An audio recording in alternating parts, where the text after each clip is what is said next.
The images from this weekend of violence in the streets, stores being looted, and riot police with dogs barking and charging at protesters seem like they are out of another era. But this outburst of violence is going on in present-day St. Louis, Missouri.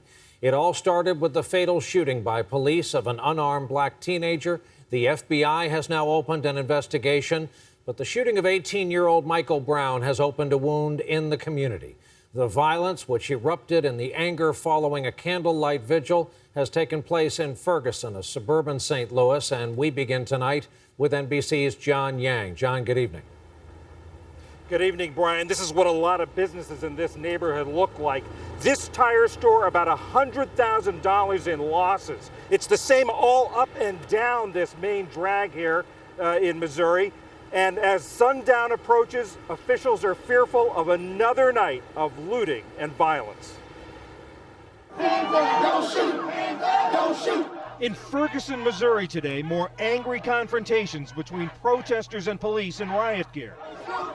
The same anger and outrage that exploded into a chaotic night of looting and violence. It began in the neighborhood where 18-year-old Michael Brown, unarmed according to police, was shot to death by an officer. Authorities said the lawlessness spread into neighboring communities. It is a miracle, however, that nobody actually got shot last night. John Zizzer saw his tire store looted on live TV. Security camera video captured the action inside. What's that like?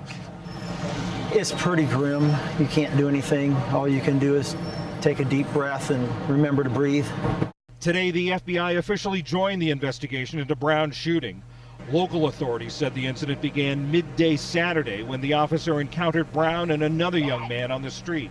They said Brown shoved the officer into his cruiser, assaulted him, and struggled for his gun. Piaget Crenshaw said she saw it happen from her apartment balcony and that it looked to her as if the policeman reached for Brown through his car's open window. It looked like he was trying to force him into the police car, or at least force him to stop walking.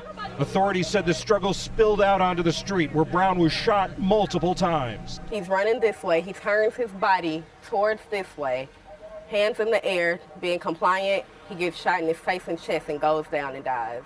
Police Chief Thomas Jackson said the officer, who hasn't been named, is a 6-year veteran. He's on paid leave. This is a tragedy for him, too. Nobody comes to work wanting to do this and, go away from something like this feeling good about it. Late today, Michael Brown's parents spoke to reporters and pleaded for calm. You're going to do this right. I don't want no violence. We don't want no violence. Because Michael wouldn't have wanted no violence. He wouldn't have wanted none of that. None of it. In announcing the FBI investigation today, Attorney General Eric Holder said that aggressively pursuing investigations like this one are crucial to preserving the trust between law enforcement and the communities they serve. That on the day that Michael Brown was to have started college.